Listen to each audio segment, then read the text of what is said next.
Seva nggak puasa.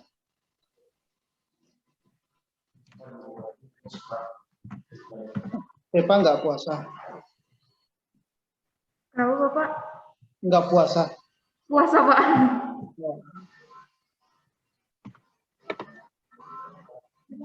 Oh ya. Ya Pak.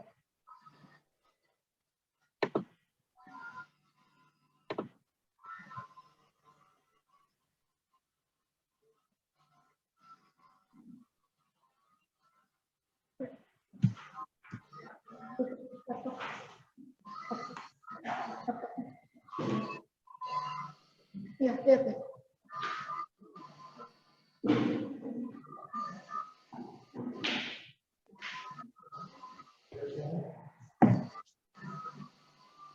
Assalamualaikum warahmatullahi wabarakatuh. Selamat pagi yang terhormat para penelaah. Yang pertama yaitu Bapak Hilton Ternama Putra selaku penelaah 1, Bapak Mas Mana Jumena sebagai penelaah 2, Bapak Daniel sebagai penelaah 3, dan Bapak Suryanam sebagai penelaah 4. Terima kasih teman-teman juga sudah hadir pada hari ini. Saya Ratu Syifa Amadea. Hari ini saya akan mempresentasikan hasil skripsi saya, yaitu mengenai tindakan balasan Rusia terhadap pejabat diplomatik Amerika Serikat dalam kasus persona non grata ditinjau berdasarkan Vienna Convention on Diplomatic Relations 1961. Dimulai dari pendahuluan, yang pertama itu adalah latar belakang. Sebagaimana sebuah negara tentu memiliki sifat manusia, maka tidak bisa dihindari adanya sebuah konflik di antaranya. Pada tanggal 15 April 2021, Amerika Serikat melakukan pengusiran terhadap pejabat diplomatik Rusia dikarenakan hal spionase, serta adanya campur tangan pada pemilihan umum Amerika Serikat. Karena adanya beberapa pelanggaran yang dilakukan oleh negara Rusia, maka Amerika Serikat melakukan pendeklarasian persona non grata terhadapnya. Atas dasar tidak terima dan merasa dipermalukan, maka negara Rusia tepat pada hari berikutnya melakukan balasan terhadap pejabat-pejabat diplomatik Amerika Serikat berdasarkan kepada dendam dengan hal yang sama, yaitu pendeklarasian persona non grata. Sebagaimana aksi tersebut merupakan hal yang mengancam perdamaian dan keamanan dunia semenjak konflik ini dinyatakan sebagai posisi terendah hubungan antara Amerika Serikat dengan Rusia pasca Perang Dingin. Selanjutnya, identifikasi masalahnya. Yang pertama yaitu bagaimana tindakan balasan Rusia terhadap kasus persona non grata terhadap pejabat diplomatik Amerika Serikat menurut Konvensi Wina 1961, dan yang kedua, apakah penerapan persona non grata oleh Rusia terhadap pejabat diplomatik Amerika Serikat terdapat pelanggaran terhadap Konvensi Wina 1961. Lalu tujuan dari penelitian ini adalah yang pertama mengetahui tindakan balasan Rusia terhadap kasus persona non grata terhadap pejabat diplomatik Amerika Serikat menurut Konvensi Wina 1961, dan mengetahui dalam tindakan balasan dalam penerapan prinsip persona non grata oleh Rusia terhadap pejabat diplomatik Amerika Serikat terdapat pelanggaran terhadap Konvensi Wina 1961. Penggunaan penelitian dibagi dua, yaitu penggunaan teoritis. Yang pertama, penggunaan teoritis dari skripsi ini diharapkan hasil penelitian ini dapat menambah pengetahuan serta wawasan dan digunakan sebagai sarana untuk pengembangan ilmu pengetahuan di bidang hukum internasional, terkhusus dalam permasalahan hubungan diplomatik antar negara. Dan yang kedua, diharapkan hasil dari penelitian ini juga dapat menjadi sebuah referensi serta masukan literatur bagi penelitian hukum selanjutnya. Untuk kegunaan praktis, yang pertama yaitu penelitian ini tentang tindakan balasan Rusia terhadap pejabat diplomatik Amerika Serikat berdasarkan Vienna Convention on Diplomatic Relations 1961 diharapkan dapat menjadi bahan acuan bagi yang membutuhkan pengetahuan dari permasalahan yang diteliti. Dan yang kedua, penelitian ini diharapkan menjadi masukan bagi para ahli ataupun negara-negara dalam menerapkan prinsip persona non grata untuk menyelesaikan sengketa masing-masing negara di dunia. Dan yang ketiga, khususnya kegunaan penelitian ini bagi penulis sendiri dapat memberikan pengetahuan tentang ilmu hukum internasional. Selanjutnya, mengenai metode penelitian, yang pertama metode yang digunakan yaitu metode yuridis normatif. Yang kedua, spesifik penelitiannya yaitu deskriptif analitis. Sumber data itu merupakan data sekunder.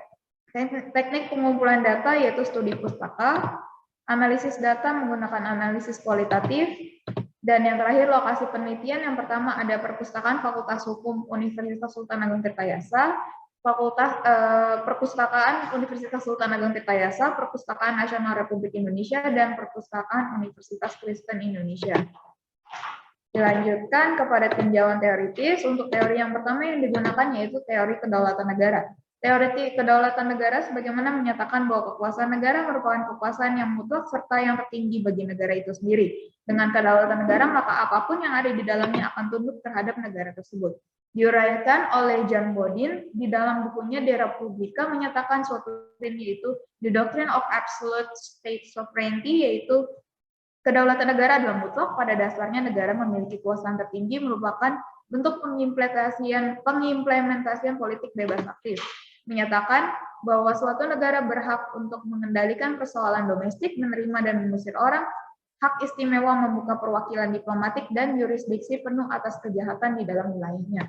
Untuk yang kedua yaitu menggunakan prinsip resiprositas. Prinsip resiprositas pada dasarnya bersangkutan terhadap perilaku, merupakan bentuk timbal balik apa yang dilakukan, maka hal tersebut yang diterima pula. Dalam hal ini, prinsip resiprositas merupakan pilar dari hubungan diplomatik karena adanya timbal balik di dalam hubungan diplomatik. Berkaitan erat dengan tindakan suatu negara yang apabila ingin diperlakukan baik, maka harus berlaku baik juga negara itu terhadap negara lainnya.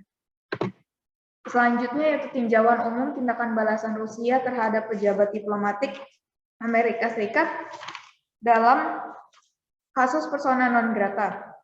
Yang pertama itu ada fakta hukum. Sebagaimana pada tanggal 15 April ini dengan pernyataan yang serius oleh Amerika Serikat dilanjut dengan melakukan sebuah pengusiran terhadap 10 diplomat termasuk perwakilan dari Dinas Intelijen, menyatakan bahwa hal tersebut berlanjut dari keterangan yang dikatakan oleh Presiden Joe Biden bahwa Rusia mendorong kelompok Taliban untuk menyerang pasukan Amerika di Afghanistan berdasarkan komunitas intelijennya.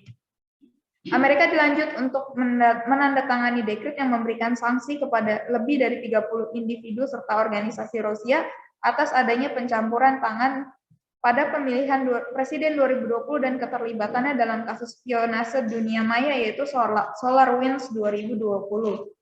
Selanjutnya, pemerintah Rusia sebagaimana bereaksi tidak terima dan marah terhadap sanksi yang diberikan oleh Amerika Serikat kepada Rusia tersebut dan melakukan pembalasan pada tanggal 16 April 2021. Sebagaimana juru bicara Kremlin Dmitry Peskov menyatakan bahwa Rusia akan membalas sanksi tersebut dengan memberlakukan prinsip timbal balik untuk memastikan kepentingan Rusia sendiri. Hal persona non grata dalam hal ini ditanggapi oleh Amerika Serikat sebagai persona non grata tanpa dasar yang selanjutnya mendeklarasikan persona non grata tersebut mengancam perdamaian internasional yang selanjutnya merupakan hal yang melanggar ketentuan hukum internasional karena lahirnya aksi balas-balasan yang terus berlanjut. Lalu yang kedua yaitu analisa hukum. Dalam ini seharusnya Rusia menyelesaikan kasus dalam menanggapi persona non grata yang dideklarasikan oleh Amerika Serikat, baru kemudian menyelesaikan dengan cara damai lainnya sebagaimana yang telah diatur dalam Piagam PBB.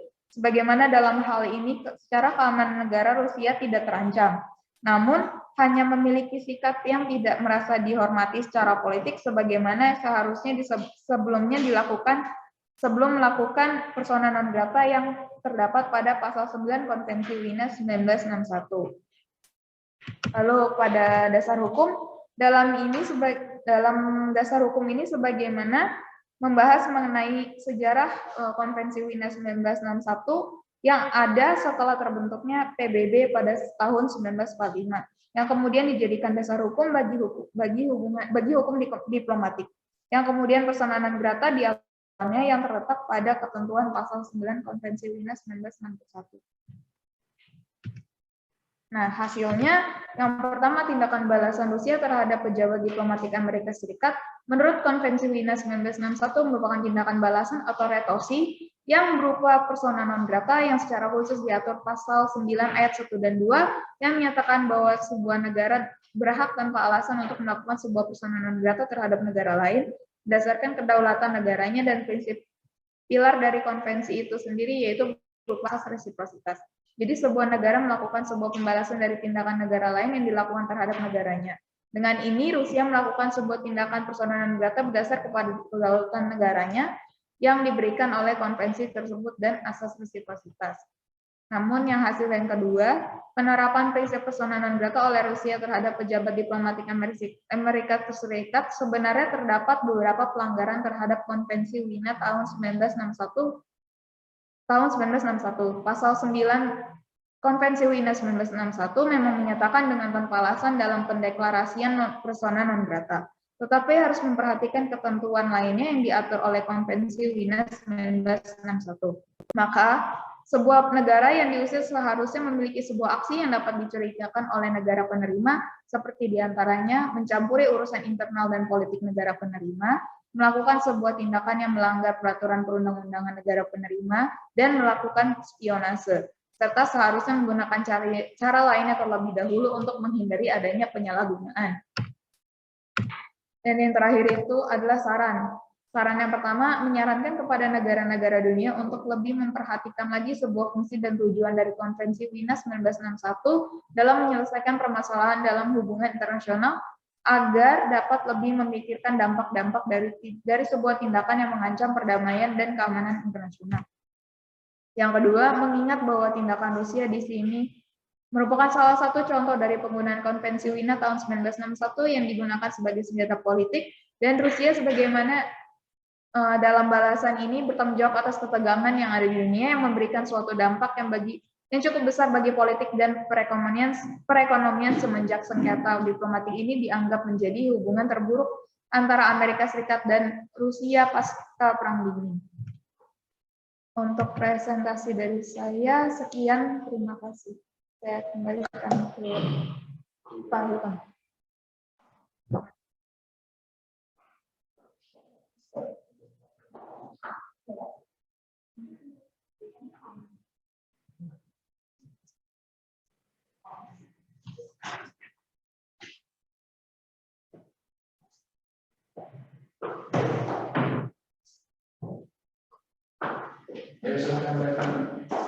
Baik, Assalamualaikum warahmatullahi wabarakatuh.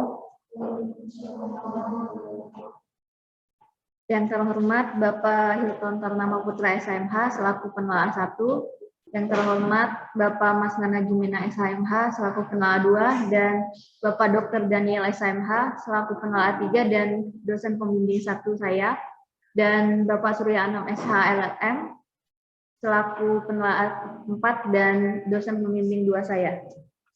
Perkenalkan, nama saya Levi Renti Meida. Saya akan memaparkan hasil penelitian saya yang berjudul Tindakan Intervensi ASEAN terhadap Kudeta Myanmar dalam rangka perlindungan hak asasi manusia rakyat Myanmar berdasarkan Treaty of Amity and Cooperation in South Asia 1976.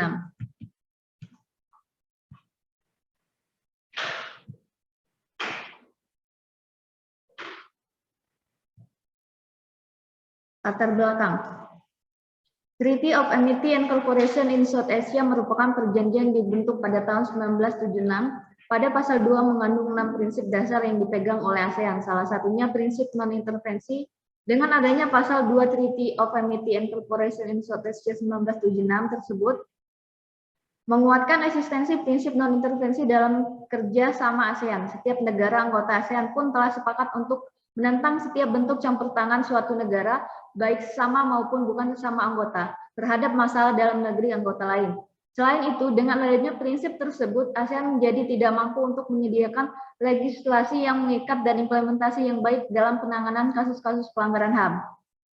Adanya penerapan prinsip non-intervensi secara nyata memperburuk perlindungan, penghormatan, dan pemenuhan hak asasi manusia di ASEAN. Bahwa adanya prinsip non-intervensi dalam kerjasama regional ASEAN menjadi salah satu kendala bagi keleluasaan ASEAN dalam merespon isu pelanggaran pada kudeta di Myanmar. Akan tetapi, ASEAN mengutus Menteri Luar Negeri Brunei Darussalam sebagai utusan khusus Ketua ASEAN untuk Myanmar, yang merupakan bagian dari 5 poin kesepakatan yang ditandatangani dalam pertemuan pimpinan ASEAN yang pada 24 April 2021. Pertemuan yang para pemimpin ASEAN tersebut menandakan adanya campur tangan ASEAN dalam melindungi hak asasi rakyat Myanmar. Identifikasi masalah yang pertama, bagaimana pengaturan intervensi ASEAN terhadap perlindungan hak asasi manusia di suatu negara. Dua, apakah Treaty of Amity and Cooperation in South Asia 1976 dalam kasus kudeta Myanmar dapat memberikan perlindungan hak asasi manusia pada rakyat Myanmar? Dengan tujuan yang pertama yaitu mengetahui bagaimana pengaturan intervensi ASEAN terhadap perlindungan hak asasi manusia di suatu negara. Yang kedua, mengetahui apakah Treaty of Amity and Cooperation in South Asia 1976 dalam kasus kudeta Myanmar dapat memberikan perlindungan hak asasi manusia pada rakyat Myanmar. Kerangka pemikiran yang pertama menggunakan teori kemanusiaan.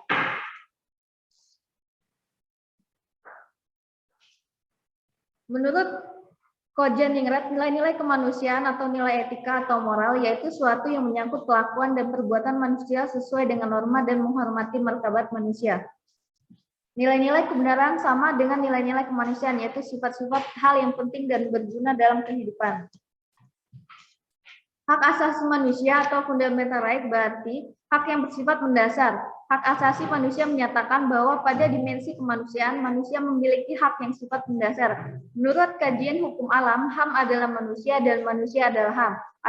Asumsi sederhana terdapat pada makna tersebut. Jika hak-hak tersebut diambil atau dilanggar, maka manusia tersebut bukanlah manusia seutuhnya. Hal ini karena integritas, kesamaan, dan kebebasan berkurang. Hak yang mendasar itu melekat kuat dengan jati diri kemanusiaan. Siapapun manusia berhak memiliki hak tersebut. Selanjutnya, prinsip intervensi kemanusiaan. Intervensi kemanusiaan atau humanitarian intervention didefinisikan sebagai doktrin hukum internasional yang didirikan pada abad ke-18 yang menyatakan bahwa humanitarian intervention diizinkan secara hukum menurut hukum internasional untuk suatu negara menggunakan kekuatan militer di wilayah lain untuk menghentikan negara itu dan melakukan penganiayaan yang brutal atau meluas terhadap warga negaranya sendiri dengan cara mengguncang hati nurani seluruh umat manusia di semua negara.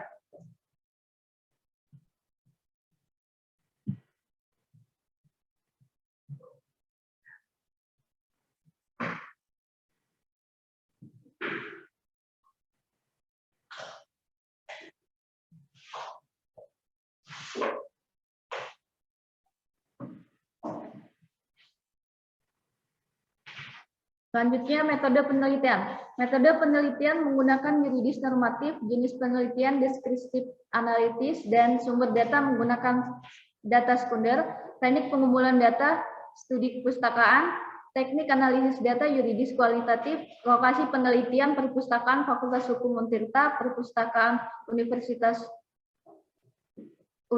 Sultan Ageng Tirtayasa, dan perpustakaan nasional. Bab 2. Tinjauan teoritis tentang teori kemanusiaan dan prinsip intervensi kemanusiaan. Yang pertama ada teori kemanusiaan yang terdiri dari pandangan hukum internasional tentang hak asasi manusia, 2 intervensi kemanusiaan dalam hukum internasional, 3 pengaturan intervensi kemanusiaan menurut hukum internasional. Selanjutnya B, prinsip intervensi, intervensi dalam hukum internasional, intervensi negara, intervensi organisasi internasional, peran Perserikatan Bangsa-Bangsa dalam melaksanakan intervensi kemanusiaan pada konflik bersenjata. Bab 3.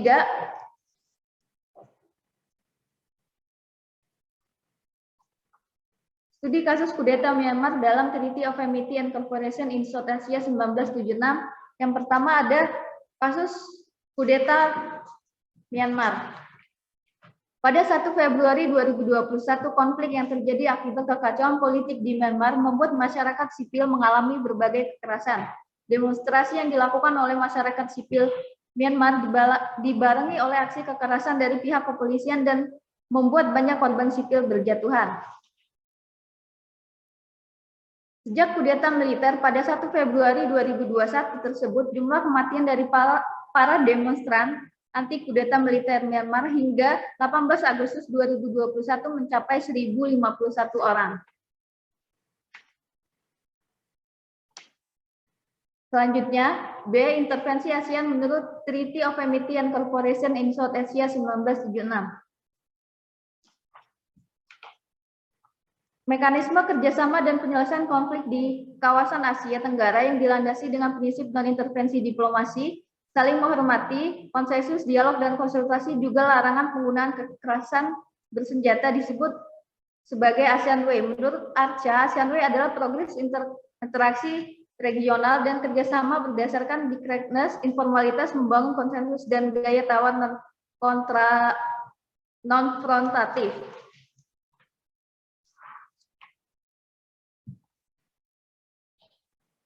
Bab 4, analisa intervensi ASEAN dalam kudeta Myanmar. Yang pertama, pengaturan intervensi ASEAN terhadap pelanggaran HAM di suatu negara. Dan yang kedua, pandangan Treaty of Amity and Cooperation in South Asia 1976 terhadap pelanggaran HAM dalam kudeta Myanmar. Hasil, pengaturan intervensi ASEAN di suatu negara secara hukum internasional. Dalam hal tersebut, hukum internasional menyebutkan secara eksplisit bahwa prinsip non-intervensi merupakan salah satu prinsip fundamental dalam hukum internasional. Hal tersebut dapat dilihat pada pasal 1, pasal 2 ayat 4, pasal 2 ayat 7 Piagam PBB. Akan tetapi, intervensi kemanusiaan tidak melanggar kebebasan politik sebuah negara. Tindakan tersebut hanya bertujuan untuk memulihkan hak asasi manusia pada suatu negara. Setiap negara dan penduduknya tetap memiliki kebebasan politik. Pengaturan intervensi manusia terdapat pada Piagam PBB yang diatur dalam pasal 1 ayat 4, pasal 24, pasal 25, pasal 26, pasal 33, pasal 34, pasal 39, pasal 40, pasal 49, pasal 50, dan pasal 51. Selain itu, intervensi juga mendapatkan legitimasi berdasarkan prinsip-prinsip umum seperti prinsip kemanusiaan dan prinsip hukum HAM, yaitu prinsip kesetaraan. Memang adanya pasal 2 Treaty of Amity in South Asia 1976 yang dijadikan dasar oleh ASEAN maupun PBB menjadikan pertimbangan dalam melakukan intervensi. Akan tetapi, selama tindakan tersebut bertujuan untuk melindungi hak asasi manusia, tindakan dapat dibenarkan secara hukum internasional. 2. Treaty of Amity and Cooperation in South Asia tidak dapat memberikan jaminan perlindungan bagi rakyat Myanmar, maka dari itu akankah lebih baik jika ditambahkan protokol baru yang mengatur jelas tentang intervensi dalam perlindungan hak asasi manusia di Treaty of Amity and Cooperation in South Asia 1976.